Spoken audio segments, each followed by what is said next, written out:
우리가 이 땅에 그리스도인으로 살아간다고 하는 것은요, 우리가 창조의 목적대로 이 땅을 사는 것을 의미합니다. 하나님의 창조의 목적은요, 우리가 하나님을 영광스럽게 하고 그 하나님을 찬양하는 삶입니다. 즉 삶이 예배가 돼야 돼요. 그렇죠? 우리 삶이 하나님 받으실 만한 예배가 되는 삶을 살아야 마땅합니다. 근데 이러한 요소를 방해하는 것들 중에 대표적인 게 염려, 또 비판, 그리고 재물입니다. 이와 같은 것에 우리의 삶이 자꾸 넘어져요. 그래서 삶이 예배가 되지 못하고 신앙은 신앙, 삶은 삶, 이렇게 따로 되게 만든다는 거예요. 그래서 오늘 비판에 대해서 주님이 뭐라고 말씀하시는지 이 부분을 우리가 또 살피고 우리의 삶에 적용하기를 원합니다. 한 주간 동안 설교를 준비하고 제 삶에 적용해 보니까요, 참 힘들더라고요. 비판하지 않고 산다는 거 참 힘들었습니다. 그 무슨 말이겠어요? 저 역시 비판을 알게 모르게 많이 하고 산다는 사실이죠. 그래서 오늘 설교는 저한테 하는 설교니까 여러분은 뭐 비판하시는 분들은 아니잖아요. 편안하게 들으십시오. 여러분, 비판이라는 단어가 사전적인 의미로서는 이렇습니다. 비판이란 상대방의 약점이나 허물을 들추어서 험담하거나 공격하는 언어의 폭력, 이게 비판입니다. 분명히 상대방이 약점이나 허물이 있어요. 그렇죠? 근데 그거를 들추어냅니다. 들추어내서 험담하거나 공격하는 이 언어, 입술의 언어의 폭력이 뭐냐? 비판입니다. 다르게 말하면요, 사람은 다 자기 잣대가 있습니다. 그렇죠? 자신의 잣대를 가지고 상대를 잽니다. 재서 시시비비를 가리는 거예요. 근데 누구 기준이에요? 자기 기준이죠. 자기 기준. 그러니까 비판할 게 되게 많은 거죠. 여러분, 건전한 비판도 있습니다. 아시죠? 예를 들어서 교회가 부패하고 세속화되어 간다. 비판해야 됩니까? 안 해야 됩니까? 하려고 했잖아요. 오늘 꽉 찼어요? 제가 더 기도할 겁니다. 남자 6명만 더 차면 될 것 같아요. 선착순입니다, 여러분. 6명. 건전한 교회가 세속적이고 부패했다. 어떻게 해야 돼요? 왜?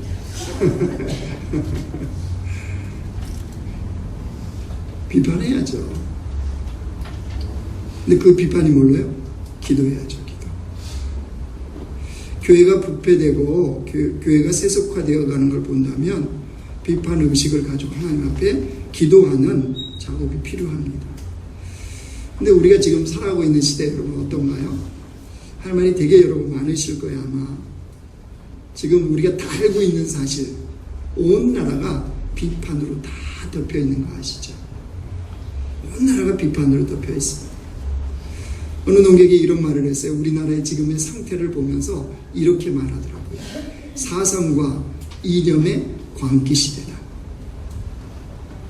누구에 의하든 누군가로부터 이 국민이 사상과 이념의 광기에 젖어든 이런 시대를 살아가고 있다라고 일침을 놓더라고요.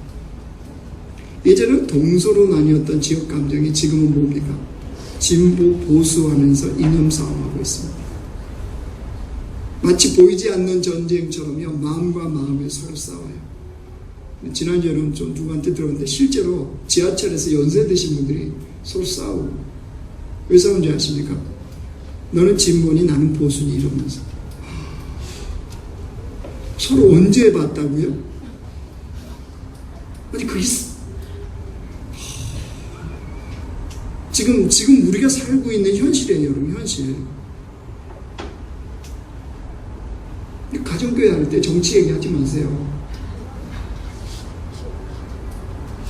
아니 다음 말로는 정치인들 쓰레기라고 그러면서 왜 쓰레기 이야기를 하세요?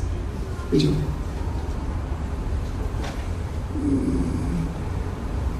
아무튼 지금 현실이에요. 그죠? 제가 예를 들어서 이 강대상에서 어느 한쪽의 이야기를 하면 난리 날 거예요. 안 그럴까요? 그래서 제가 요즘 제 자신을 성찰하는 마음으로 진보 보수 그리스도인이라는 책을 읽고 있습니다. 그리스도인은 보수와 진보 사이에서 어떤 생각을 갖고 봐야 되느냐, 행동을 해야 되느냐, 그것을 이제 지금 열심히 탐독을 하고 있습니다. 그런데 이게 지금 우리의 현실인데요. 주님은 뭐라고 그러실까요? 세상이 뭐라고 그러냐가 아니고 주님이 뭐라고 그러시냐가 중요하잖아요. 여러분 6절 말씀 보십시오. 같이 읽어요. 시작. 거룩한 것을 개에게 주지 말며 너희 진주를 돼지 앞에 던지지 말라. 그들이 그것을 발로 밟고 돌이켜 너희를 찢어 상하게 할까 염려하라. 이 오늘 7장 오늘 본문은요, 좀 예수님께서 결론부터 지어놓고 쭉 풀어가시는 거예요. 그러니까 우리는 또 거꾸로 보는 것도 필요해요. 예수님 제일 먼저 뭘 말씀하시냐면 우리에게 분별과 판단은 분명히 필요하다는 거예요. 여러분 사람에게 그리스도인에게 분별과 판단은 분명히 필요합니다. 여러분 개나 돼지에게 진주 던져주면 어떻습니까? 아무 소용없습니다. 거룩한 복음, 예수님의 이름, 이거 함부로 그냥 이게 주지 않도록 뭐 하라는 거예요? 분별과 판단을 하는 것이 필요하듯이 마찬가지라는 거예요. 여러분 귀한 것을요, 귀한 것으로 받아들이지 않는 자들에게는 이걸 주는 거에 대한 분별과 판단은 반드시 필요합니다. 우리가 삶을 사는 데 있어서 꼭 필요한 요소가 뭐냐 그러면요, 분별과 판단입니다. 분별과 판단은 하셔야 돼요. 날씨가 지금 계절이 바뀌죠. 그러면 이 계절에 맞는 옷을 입어야 되죠. 근데 오늘 반바지 입고 오면 어떨까요? 이거 필요하잖아. 한겨울인데 반바지 반팔 이게 분별력이 없어가지고 판단을 못해서 그렇게 입고 왔다. 이건 제정신이 아니죠. 여러분 우리 삶에요 꼭 필요한 게 분별과 판단이 필요해요. 이거를 자체를 안 한다. 아니요, 그렇지 않습니다. 꼭 필요합니다. 필요하고 좋은 겁니다. 분별과 판단은. 그런데 이걸 아셔야 됩니다. 우리가 인간이 범죄에서 타락한 다음부터요, 이 분별과 판단이 빨리 어디로 이어지는 줄 아세요? 비판과 비난으로 이어집니다. 그러니까 분별하고 판단해서 이게 기도 제목이 되고 하나님 앞에 긍휼과 자비의 마음을 갖고 기도의 제목이 되면 좋은데 이게 바로 뭘로 가요? 비판과 비난으로 가버려요. 이게 왜 그러느냐? 아담과 하와가요 범죄한 다음에 한번 보십시오. 선악을 알게 하는 열매를 딱 따먹었네요. 그래서 하나님 묻잖아요. 어떻게 된 거냐? 물을 때 아담과 하와가 이렇게 대답하고 있습니다. 창세기 3장 보여주세요. 같이 읽습니다. 시작. 아담이 이르되 하나님이 주셔서 나와 함께 있게 하신 여자 그가 그 나무 열매를 내게 주므로 내가 먹었나이다. 여호와 하나님이 여자에게 이르시되 내가 어찌하여 이렇게 하였느냐? 여자가 이르되 뱀이 나를 꿰므로 내가 먹었나이다. 그럼 지금 아담과 하와가 문제 원인을 누구에게서 찾아요? 절대 자기에게서 안 찾죠. 문제 원인을 결코 자신에게 찾지 않습니다. 오히려 남이래요. 여러분 이게 비난이에요. 이게 비판하는 겁니다. 아담이 얼마나 기가 막히는지 보십시오. 하와를 뭐라고 표현했어요? 여자 그가. 바로 앞에 어떤 뭐라고 그랬어요? 하와를 보면서 이는 내 뼈 중에 뼈요 내 살 중에 살이로다. 그러니까 뭐라고 했어요? 너는 나야 이 말이에요. 아시겠죠? 핸드폰에 그렇게 저장하시면 돼요. 너는 나야. 뭐 어떤 아내들은 그렇게 남편을 저장한다면 이왼수. 너는 나야. 이게 아담이 하와를 보면서 했던 이야기인데 바로 뭐라고 그래? 여자 그가. 이 뭐 하고 있다는 거예요? 비난하고 있다는 거죠. 너 때문에 내가 죄에 빠진 거야. 너 때문에 내가 넘어진 거야. 이렇다는 거예요. 여러분 그러면 사람이 왜 분별과 판단을 하는데 이게 비난으로까지 이어져서 사람이 비판을 하며 사는 이유가 뭘까요? 3절 말씀 보십시오. 3절 같이 읽어요. 시작. 어찌하여 형제의 눈 속에 있는 티는 보고 내 눈 속에 있는 들보는 깨닫지 못하느냐. 왜 사람이 비난하고 비판하게 된다고요? 자기에게 있는 들보를 보지 못하기 때문입니다. 예수님의 비유가 참 재미있죠. 그죠? 자기의 허물은 뭐래요? 들보고 상대방에 있는 허물은 뭐래요? 티래요. 비교가 됩니까? 안 됩니까? 비교가 돼야 안 돼요? 안 되잖아요. 오늘은 재료가 좋으신 우리 여자분들이 대답을 잘 하셔요. 남자는 흙으로 만들었고 여자는 남자의 갈비뼈로 만들어서 이걸 뭐라고 그래요? 본 차이나다. 그렇죠? 본 차이나들 대답 좀 잘 해보세요. 내 허물, 내 잘못은 뭐라고요? 물이 다 깨지는 것들만 오셨어요? 내 잘못은 뭐라고요? 들보요, 들보. 남편의 잘못은? 어느 게 커요? 티가 커요?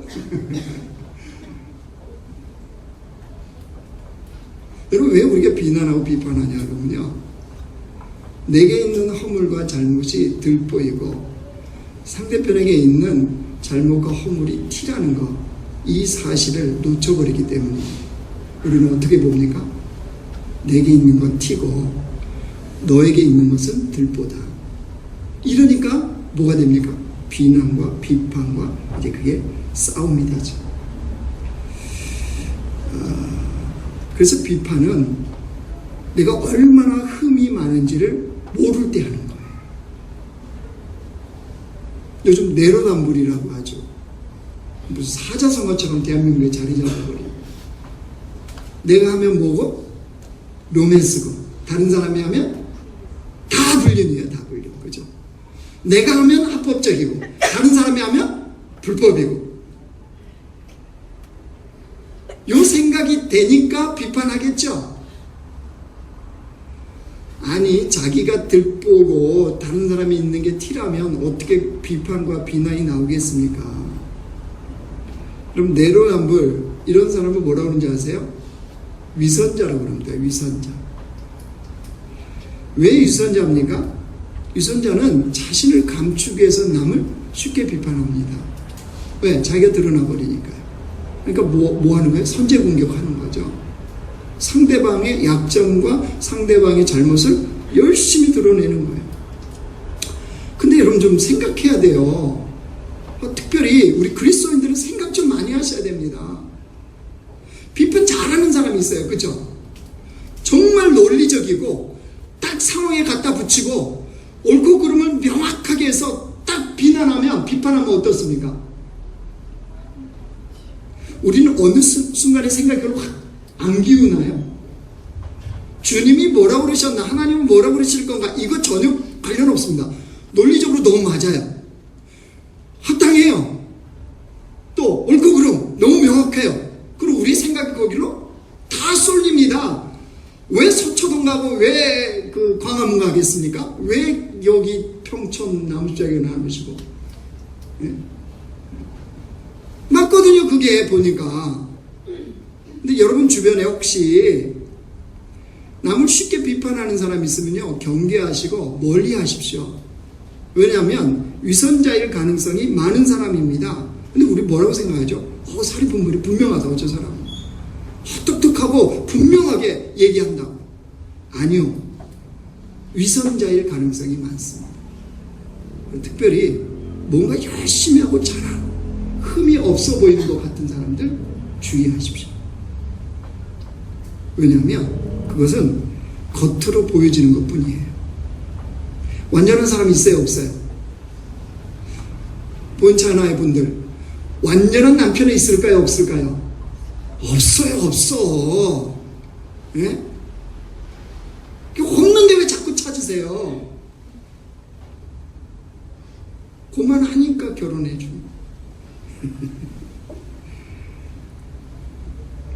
사람은 다 약점이 있고요, 허물이 있고요, 연약함이 있어요. 분명한 진리는 사람은 다 100% 죄인이라. 저도 100% 죄인이에요, 죄인. 그런데 비판하는 자리에 선다는 건 뭐죠? 그걸 감추는 거죠. 자기도 허물이 있는데, 자기도 뭐 있어요? 죄인인데, 마치 자기는 아닌 것처럼. 그러니까 사람이 어느 때 비판이 나오냐 그러면 나는 티인데 이게 들보가 돼 있거든요. 그러니까 못 참는 거예요. 아내분들, 왜 남편을 이렇게 쥐잡듯이 잡죠? 나는 티밖에 없는데 이 티를 막 눈물로 씻어내고 기도로 씻어내려고 그러는데 저게 들보를 갖고 깨닫지도 못하고 그러니까 막 화가 나는 거잖아요. 그죠? 갱년기예요. 남편 때문에 화난 게 아니에요. 분석을 좀 잘 하셔야죠. 그럼 남편이 또 왜 그런 줄 아세요? 당신 때문이에요. 아내 당신 때문에. 남편도 정직하고 또 경건하고 하나님의 자녀답게 살고 싶은데 하나님 보실 때 아내가 아직 덜 됐거든요. 그래서 하나님이 잠깐 쓰시는 거예요. 그런 생각 들어요, 안 들어요?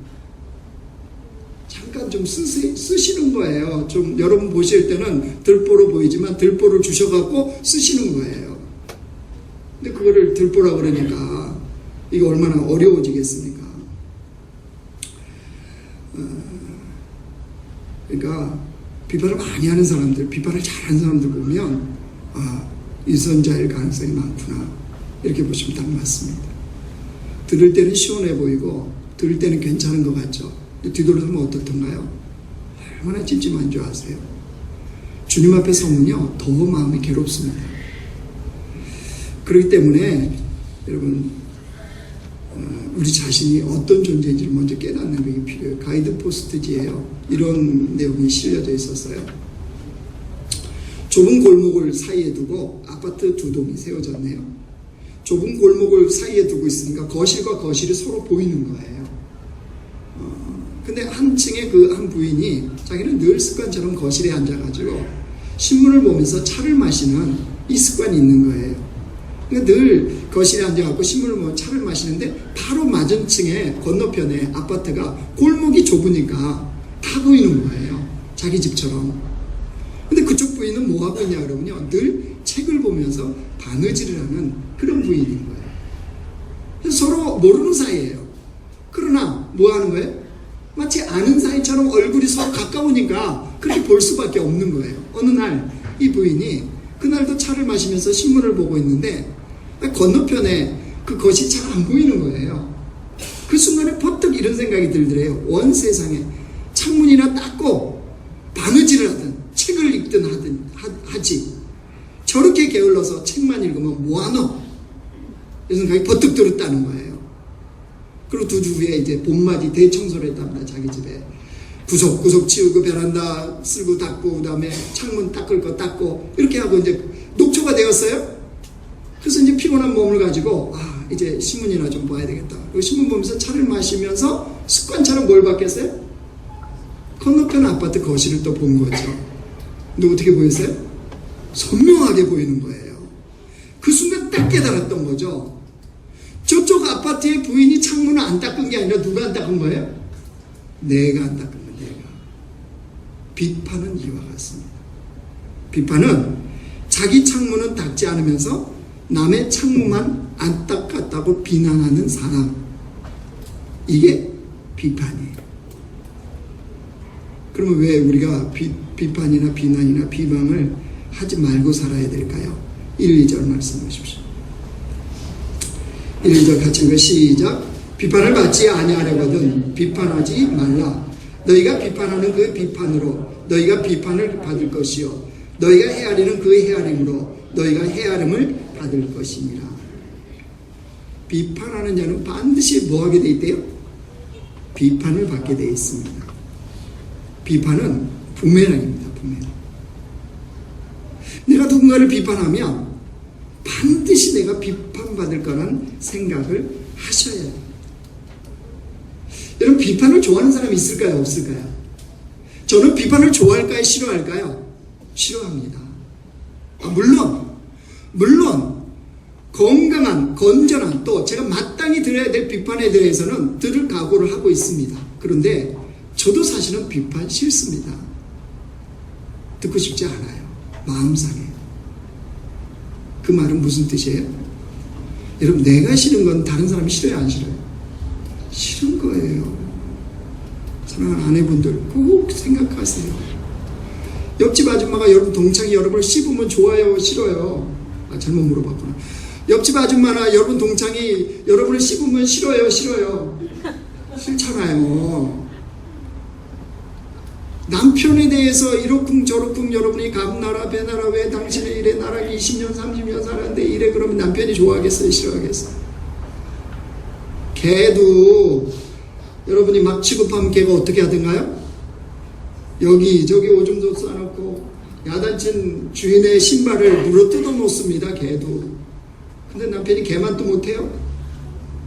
보여줄까요?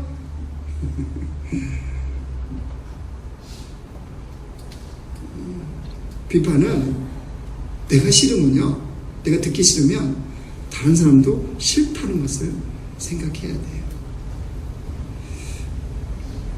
그럼에도 비판을 한다는 것은 뭐겠어요? 나 자신을 못 보는. 예수님의 동생 야고보가 예수님을 제대로 영접하지 않고 그리스도인 되지 않았을 때는 예수님에 대해서 굉장한 충고와 비판을 합니다. 자기가 볼 때는 예수님 그만한 능력이 있으시면 이제 예루살렘이라는 중앙 무대에 가셔갖고 좀 능력도 드러내시고 좀 어떻게 나라도 좀 하시고 좀 스타가 되시고 이런 가정도 피고 가문도 피고 자기도 좋을 것 같은데 예수님이 안 나가시는 거예요. 그래서 야고보 뭐라 그러냐면 명절 때 좀 올라가십시오. 이게 뭐냐면 비난이에요, 비난. 그랬던 야고보가 예수님을 이제 믿게 돼요. 그리고 그리스도인이 되었습니다. 그 다음에 권면하는 거 한번 보실래요? 야고보서 4장 보겠습니다. 같이 읽어요. 시작. 형제들아 서로 비방하지 말라. 형제를 비방하는 자나 형제를 판단하는 자는 곧 율법을 비방하고 율법을 판단하는 것이다. 내가 만일 율법을 판단하면 율법의 준행자가 아니요 재판관이로다. 네가 비판하고 비방하고 비난하는 자리에 서면 네가 재판관이라는 건 무슨 뜻이에요? 누구 자리에 앉아있다는 거예요? 하나님.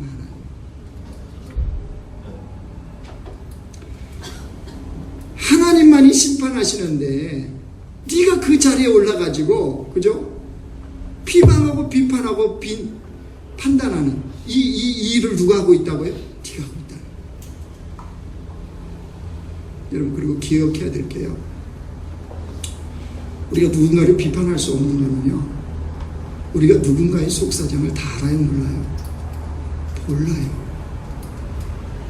왜 그 속사정을 모르면서 겉으로 보여지는 것 가지고 그렇습니까?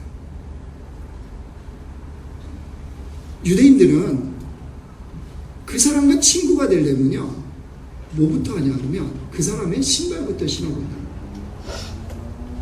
신발을 신고 걸어본대요. 이게 무슨 뜻이겠어요? 그 사람의 속사정을 먼저 알아야 그 다음에 친구가 된다는 거예요. 우리는 어떻습니까?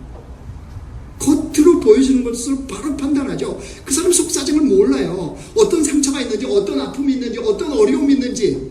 여러분, 남편이 직장에서 어떤 수치와 모욕을 당하는데 가정을 위해서 사표를 가정을 위해서 아니구나. 가정을 위해서 사표를 쓰고자 하는 마음을 하루에도 100번, 1000번도 집어넣고 그렇게, 그죠? 집으로 안 오고 다른 데 가면 미스김이 어머 사장님도 아닌데 과장이고 차장인데 어머 사장님이라고 다 불러주면서 거기도 가서는 안 되겠지만 하고 싶은 마음이 굴뚝이지만 어디로 와요? 교회가 아니고 호랑이 같은 그 아내가 기다리는 곳으로 들어가는 거, 이거 기적 아니에요? 기적을 못 봐서 여러분들이 그래요. 못 봐서. 그렇잖아요? 사랑하는 아내분들, 남편의 속마음을 다 알아요. 나이가 들어가면서 호르몬이 자꾸 빠져서, 여기 우리 안에 있죠? 잘 들어봐요. 잔소리가 많다고 그러는데, 당신 나이 들었나 보다 그러는데, 빠져서 나하고 말 많이 하고 싶겠어요? 모르잖아요. 남편들의 마음, 아픔, 또 고민, 애환 좀 물어보셨어요? 좀 아내분들 좀 물어봐요. 여보, 가을도 되고 날씨도 차가운데 당신 요즘 제일 많이 고민하는 게 뭐야?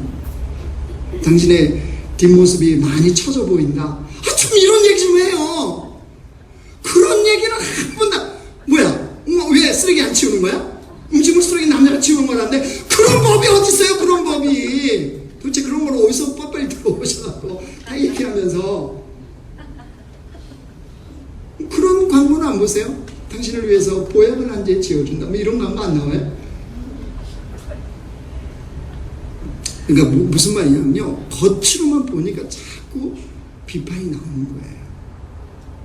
우리는 다 속사정을 모른다는 전제 조건을 항상 생각해야 돼요. 그렇다면 예수님이 결론적으로 이렇게 말씀하시는 거예요. 우리가 진짜 비판하지 않고 우리의 삶이 예배가 되는 거예요. 우리가 함께 살아가잖아요. 가정에도 교회에도 직장에도 함께 살아가는 이 공동체에서 내 삶이 진짜 하나님 받으시는 예배가 되기 위해서는 어떻게 하냐는 거예요. 4절 5절 보세요. 같이 읽어요. 시작.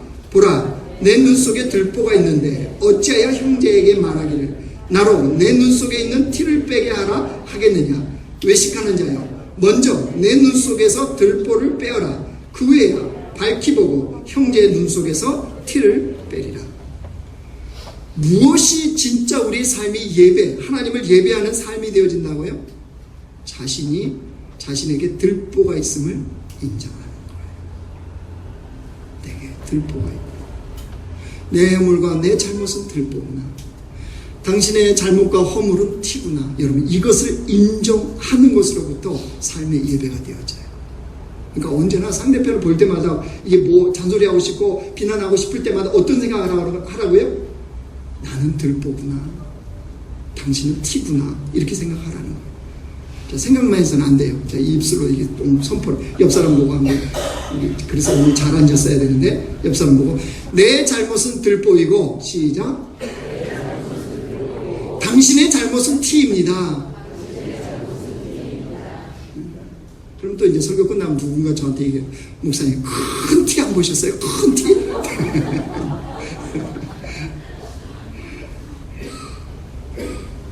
우리 속담에도 못 묻은 개가 못 묻은 개 나무란다고 그랬죠. 말도 안 되잖아요. 그 묻은 개가 어떻게 겨 묻은 개한테 나무라냐 말이에요.